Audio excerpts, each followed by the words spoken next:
Hello friends, आप सभी का स्वागत है सोनू एग्जामिनर यूट्यूब चैनल पे। देखिए दोस्तों, वीडियो आप सभी के लिए काफ़ी ज़्यादा इंपॉर्टेंट रहने वाली है, क्योंकि इस वीडियो में डिस्कस करेंगे आरआरबी ग्रुप डी 2025 एग्ज़ाम कब से शुरू होंगे और इसके अलावा नेगेटिव मार्किंग क्या रहेगी आपके पेपर में।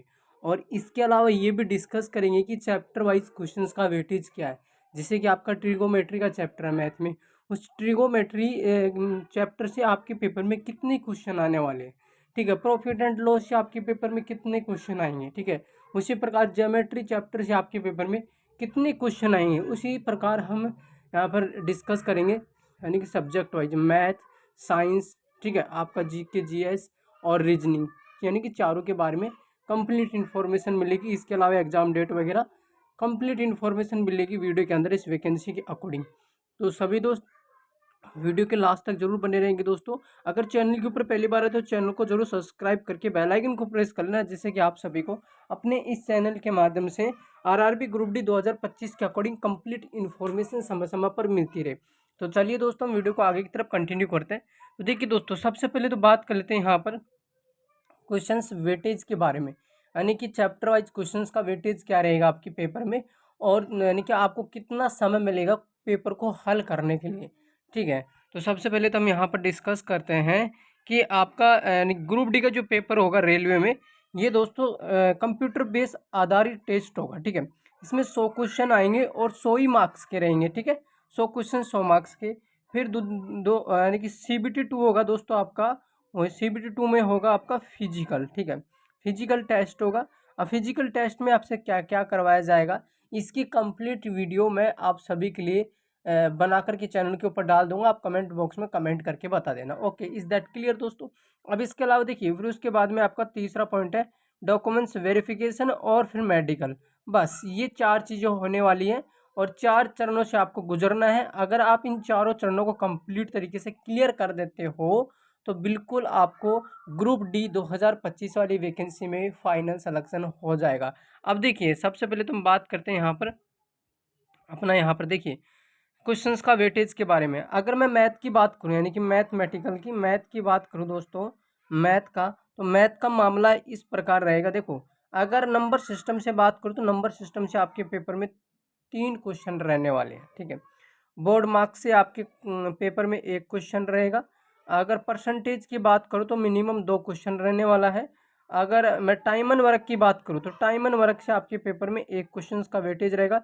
ज्योमेट्री और ट्रिगोमेट्री दोनों को मिला करके आपके पेपर में जो क्वेश्चंस का वेटेज रहने वाला है वो दोस्तों 5 से 6 क्वेश्चंस का वेटेज रहेगा। ठीक है, एलजेब्रा की बात करो तो स्पेशल एलजेब्रा 2 क्वेश्चंस का वेटेज लेकर के चलता है। प्रॉफिट एंड लॉस और आपका रेशियो, इन दोनों चैप्टर की बात करो तो 3 क्वेश्चन से 4 क्वेश्चन का वेटेज रहेगा। 3 से 4 क्वेश्चन का वेटेज रहेगा। एलसीएम एचसीएम की बात करो तो इस क्वेश्चन यानी कि इस चैप्टर से जो आपके पेपर में क्वेश्चन का वेटेज रहने वाला है वो ज़्यादा नहीं रहने वाला है, सिर्फ 2 क्वेश्चन। ठीक है, आगे इसके अलावा देखिए, एज गणना की बात करें, यानी कि टाइम एंड यानी स्पीड डिस्टेंस की बात करें तो इन दोनों चैप्टर से आपके पेपर में, और इसके अलावा सिंपल इंटरेस्ट और कंपाउंड इंटरेस्ट, यानी कि इन तीनों से आपके पेपर में क्वेश्चंस का वेटेज रहेगा 8 से 9 क्वेश्चंस। 8 से 9 क्वेश्चंस, ये मतलब क्वेश्चंस का वेटेज रहने वाला है। इतना क्वेश्चन आपके पेपर में आने वाला है चैप्टर वाइज। अब इसके अलावा देखिए, बात करते हैं अपन यहाँ पर साइंस की बात। फिजिक्स की बात करूँ तो फिजिक्स में दोस्तों आप देखो यहाँ पर, अगर मैं फिजिक्स की बात करूँ तो ये आपका फिजिक्स का चैप्टर है। ठीक है, फिजिक्स के चैप्टर है। और फिजिक्स के बाद में आपका यानी कि ये यहाँ पर देखो बायोलॉजी की बात करें, बायोलॉजी का भी देख लो यहाँ पे।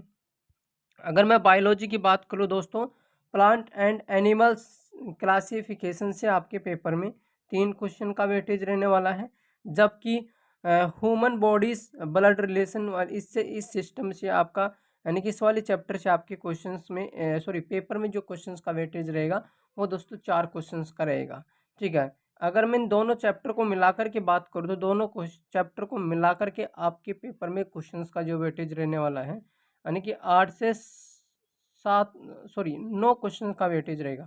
8 से 9 क्वेश्चन का वेटेज, उसी प्रकार आपका इन दोनों यानी कि चैप्टर से भी रहने वाला है। अगर मैं बात करूँ इन यानी कि इन सभी से अगर मैं बात करूँ तो आपके पेपर में भाई साहब यानी कि 9 क्वेश्चंस, और इस चैप्टर से आपके 8 क्वेश्चंस, ज़्यादा नहीं 8 क्वेश्चंस, बस इतना ही वेटेज रहने वाला है, इतना ही वेटेज रहेगा क्वेश्चंस को लेकर के पेपर में, ठीक है।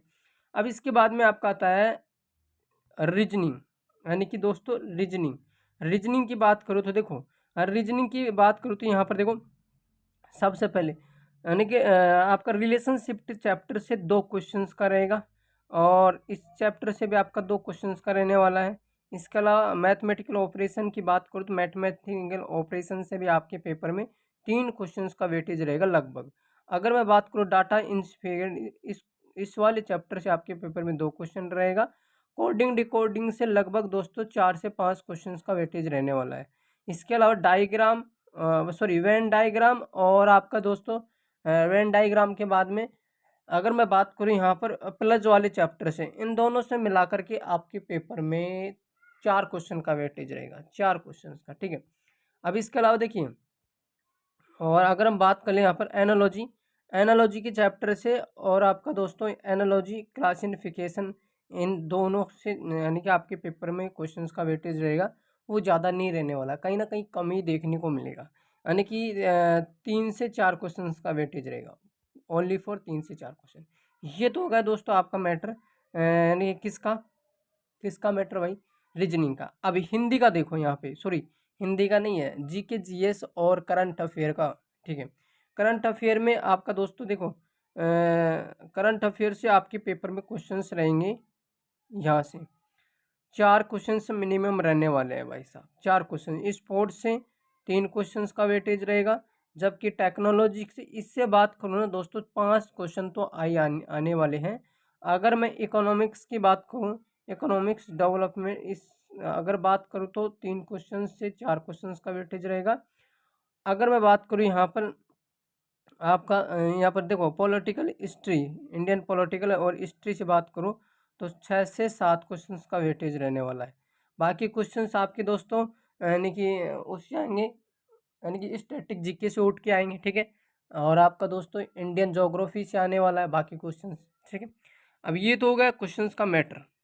अब देखो नेगेटिव मार्किंग की बात करते हैं हम। नेगेटिव मार्किंग की बात करो, देखो सबसे पहले तो एग्जाम जब आप देने जाओगे तो एक पेपर को सोल्व करने में आपको 90 मिनट दी जाएगी, यानी कि 1.5 घंटा, ठीक है। नेगेटिव मार्किंग की बात करो तो 1/3 आपकी नेगेटिव मार्किंग रहने वाली दोस्तों। एक क्वेश्चन गलत होने पर 1/3 मार्क्स आपका काट लिया जाएगा, ठीक है। अब यहाँ पर देख लो आप। इसके अलावा देखो नेगेटिव मार्किंग मैंने दिखाई दिया। अब हम बात कर लेते हैं, लास्ट पॉइंट अपना है एग्ज़ाम कब से शुरू होगा भाई, ठीक है। एग्ज़ाम कब से शुरू हो रहे हैं, एग्ज़ाम की अगर मैं दोस्तों बात करूं तो जो आपके एग्ज़ाम होंगे ना 6 महीने से पहले पहले आपके एग्ज़ाम नहीं होने वाले, यानी कि 6 महीने से पहले पहले नहीं होने वाले। अगर हम बात करें तो देखो, अगर बात करो दीपावली के बाद दोस्तों आपके एग्ज़ाम होने की संभावना है, इससे पहले नहीं होगा। अगर मैं एक्चुअली में आपको एक एक्सेप्टेड डेट बताऊं, मंथ बताऊं तो दिसंबर, लगभग आपका दिसंबर पकड़ लेगा दोस्तों। नवंबर दिसंबर में आपके एग्ज़ाम हो जाएंगे, ठीक है।